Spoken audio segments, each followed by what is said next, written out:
Details చూస్తే నిమిషాల వ్యవధిలో సంభవించిన 2 భారీ భూకంపాలు వెనిజువేలాను వణికించాయి. భూ ప్రకంపనల ధాటికి వెనిజువేలా రాజధాని కారాకాస్లో భవనాలు కుప్పకూలాయి. మృతుల సంఖ్య అంతకంతకు పెరుగుతోంది. రైట్, వెనిజువేలాను జపాన్ భారీ భూకంపాలు వణికించాయి. మరిన్ని వివరాలు అందించేందుకు మా ఢిల్లీ బ్యూరో చీఫ్ కృష్ణ సిద్ధంగా ఉన్నారు. కృష్ణ, శంకరి, వెనిజులాలో పరిస్థితి అయితే అత్యంత తీవ్రంగా ఉంది. అధ్యక్షుడు డెల్సీ రోడ్రిగ్స్ దేశంలో అత్యవసర పరిస్థితి ప్రకటించారు. రాజధాని క్యారకస్ లో చాకోవో మున్సిపాలిటీలో మరణాలు అధికంగా సంభవించినట్లు అక్కడ మేయర్ గుస్తావో డ్యూక్ ధృవీకరించారు. కనీసం 100కు పైగా ఇక్కడ చనిపోయి ఉంటారు, కొన్ని వందల మందికి పైగా గాయాలై ఉంటాయని కూడా తెలిపారు. అయితే పాల్కన్ రాష్ట్రంలో ప్రస్తుతానికి అందుతున్నటువంటి సమాచారం ప్రకారం అక్కడ 50 మంది మరణించారు. అలాగే చాకోవోలో కూడా అనేక మంది కూలిపోయిన భవనాల శిథిలాల కింద చిక్కుపోయినట్లుగా ఆయన తెలిపారు. ఇక ఆగ్నేయ క్యారకస్ ప్రాంతంలో దాదాపు అన్ని బహుళ అంతస్తుల భవనాలు, హై రైజెస్ బిల్డింగ్స్ తీవ్రంగా దెబ్బతింటం, అదేవిధంగా పూర్తిగా కుప్పకూలిపోవడం జరిగాయి. కాటియాల మార్లో ఆ ప్రాంతంలో మిలిటరీ అకాడమీ భవనం కూడా ఒకటి తీవ్రంగా ధ్వంసమైంది. క్యారకస్ సబ్వే, అదేవిధంగా మెట్రో రైల్ సర్వీసులన్నీ కూడా పూర్తిగా నిలిపివేశారు. భవనాల్లో గ్యాస్ పేలుళ్లు జరగకుండా గ్యాస్ సరఫరాని ఆపివేయడంతో పాటు పాఠశాలలకు రాబోయే కొన్ని రోజుల పాటు సెలవులు ప్రకటించారు. ఇక అంతర్జాతీయ సహాయం కోసం వెనిజులా అయితే ఎదురు చూస్తుంది. డైరెక్ట్ రిలీఫ్ వంటి అంతర్జాతీయ స్వచ్ఛంద సంస్థలు ఈ అత్యవసర సర్జికల్ సామాగ్రి, యాంటీబయాటిక్స్, అదేవిధంగా రెస్క్యూ కిట్లతో వెనిజులాకి వైద్య సహాయాన్ని పంపడం అయితే ప్రారంభించాయి. మరోపక్క జపాన్ కూడా క్రమంగా ఇప్పుడు సాధారణ స్థితికి వస్తుందని చెప్పొచ్చు. కానీ రాబోయే వారం రోజులు చాలా కీలకమైనది అధికారులు చెప్తున్నటువంటి మాట. అక్కడ జపాన్ నూతన ప్రధానమంత్రి షనాయ్ తకైషి స్వయంగా విపత్తు రక్షణ పనులను పర్యవేక్షించారు. రక్షణ మంత్రి షింజిరో కొయిషి భూకంప ప్రభావిత ప్రాంతాల్లో వైమానిక నిఘా ద్వారా నష్టాన్ని అంచనా వేయాలని సెల్ఫ్ డిఫెన్స్ ఫోర్సెస్ ను ఆదేశించారు.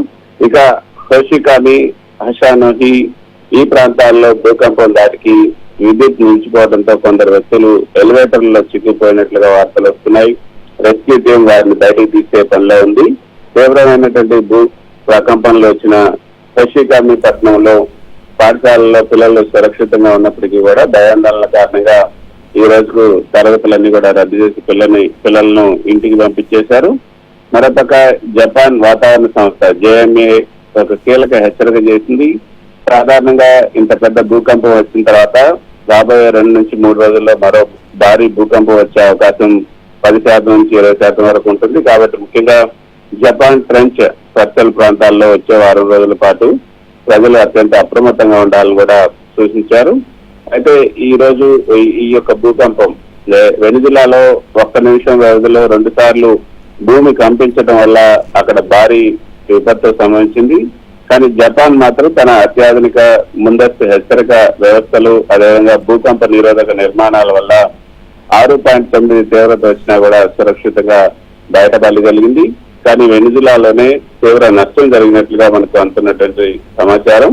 వెనిజులా రాజధాని క్యారకస్, అదేవిధంగా పశ్చిమ రాష్ట్రాల్లో ఈ యొక్క భూకంప తీవ్రత ఎక్కువగా ఉంది. అక్కడ కొంత నష్టం ఎక్కువ జరిగింది. ప్రాణ నష్టం, ఆస్తి నష్టం కూడా ఎక్కువగానే ఉన్నట్టుగా తెలుస్తుంది. సహాయక చర్యలు అయితే ముమ్మరంగా సాగుతున్నాయి. రాజధాని క్యారకస్ లోని సంపన్న ప్రాంతాలైనటువంటి ఆల్టామిరా, లాస్ పాలోస్ గ్రాండేస్, చాకోవాల్లో ఈ బహుళ అంతస్తుల భవనాలు, నివాసాలు, అదేవిధంగా ఒక బ్యాంక్ పూర్తిగా కుప్పకూలిపోయినట్టుగా మనకు వస్తున్నటువంటి విజువల్స్ ని బట్టి చూస్తుంటే అర్థమవుతుంది. కూలిపోయినటువంటి భవనాల నుంచి దట్టమైనటువంటి ధూళి మేఘాలు, డస్ట్ కాలమ్స్ కమ్మేసినట్లుగా అసోసియేటెడ్ ప్రెస్ నివేదిక కూడా అందజేస్తుంది. అయితే నైకోటియా సియోన్ బొలివర్ అంతర్జాతీయ విమానాశ్రయం లోపల భూకంపం వచ్చేసరికి పైకప్పు శిథిలాలు ఒకసారిగా కింద పడ్డాయి. దీంతో ప్రయాణికులు ప్రాణ భయంతో పరుగులు తీశారు. ప్రస్తుతం ఇక్కడ నుంచి అన్ని విమాన సర్వీసులను కూడా రద్దు చేశారు. ఈ కమ్యూనికేషన్ నెట్వర్క్ దెబ్బతింటం, అదేవిధంగా పాక్షికంగా మీడియా బ్లాక్అవుట్ కారణంగా మరణాల సంఖ్యను అయితే ప్రభుత్వం అధికారికంగా ప్రకటించట్లేదు. కానీ వందలాది మంది ఈ శిథిలాల కింద చిక్కున్నట్లుగా అంతర్జాతీయ ఏజెన్సీలు అయితే చెప్తున్నాయి. యుఎస్ జియోలాజికల్ సర్వే తాజా అంచనాల ప్రకారం ఈ విపత్తు మరణాల సంఖ్య 10,000 నుంచి లక్షకు పైగా చేరే ప్రమాదం ఉందని కూడా హెచ్చరించింది. అలాగే ఆర్థిక నష్టం కూడా దాదాపు 10 బిలియన్ నుండి 100 బిలియన్ డాలర్ల వరకు ఉండవచ్చు అన్నది ఇప్పుడు అంచనా వేస్తున్నారు. ఈ నష్టం వెనిజులా దేశం మొత్తం జీడిపిలో 20% వరకు కూడా ఉంటుందన్నది అంచనా వేస్తున్నారు.